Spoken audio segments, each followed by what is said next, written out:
Hi friends, இப்ப ஜீ தமிழ் குடும்ப விருதுகள் நடந்தது. அதுல கார்த்திக் ராஜுக்கு செம்மையான அவார்டு கொடுத்தாங்க. அண்ட் அது மட்டும் இல்லாம ஃபேவரட் ஆன் ஸ்கிரீன் பேருக்கு கார்த்திக் ராஜ் அவார்டு வாங்கியிருந்தாரு. இது ரெண்டுமே செம ஹாப்பியான மொமெண்டா இருந்தது கார்த்திகை தீபம் சீரியல் ரசிகர்களுக்கு அண்ட் கார்த்திக் ராஜ் ரசிகர்களுக்கு. ஆல்ரெடி செம்பருத்தி serial நடிச்சதுக்காக Karthik Raj வாங்கியிருந்தாரு. And Karthigai Deepam serial season 1க்கும் வாங்கியிருந்தாரு. இப்ப சீசன் 2க்கும் வாங்குறாரு. அவரோட ஃபேன்ஸ் எங்கேயுமே எந்த இடத்துலயுமே அவரை விட்டு கொடுத்தது இல்ல. எப்பவுமே செம்ம சப்போர்ட்டிவா கூடவே இருக்காங்க. செம்பருத்தி சீரியல்ல பாதியில விட்டு போன அப்புறமும் கூட செம்பருத்தி சீரியல் கார்த்திக் ராஜாக தான் பார்த்தாங்க. அண்ட் அந்த சீரியல் மிகப்பெரிய வெற்றி சீரியலா முடிவடைந்தது. அதுக்கப்புறம் கார்த்திக் ராஜ் சீரியல்ல நடிப்பாரா அப்படின்னு ஒரு கேள்விக்குறியாவே இருந்தது.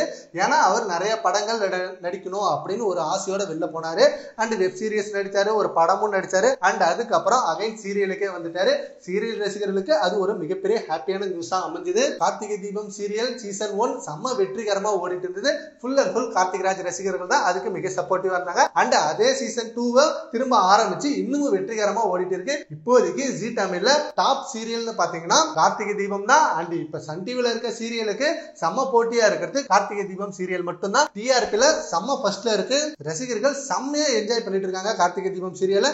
இப்ப அந்த சீரியலுக்கு அவார்டு கிடைச்சது எல்லாருக்குமே ஹாப்பியான விஷயம் தான். சரி, ஓகே ஃப்ரெண்ட்ஸ், கார்த்திக் ராஜுக்கு அவார்டு கிடைச்சதை பத்தி உங்க ஒப்பீனியன் நம்ம கான்வர்ஸ்ல கமெண்ட் பண்ணுங்க. Thank you friends.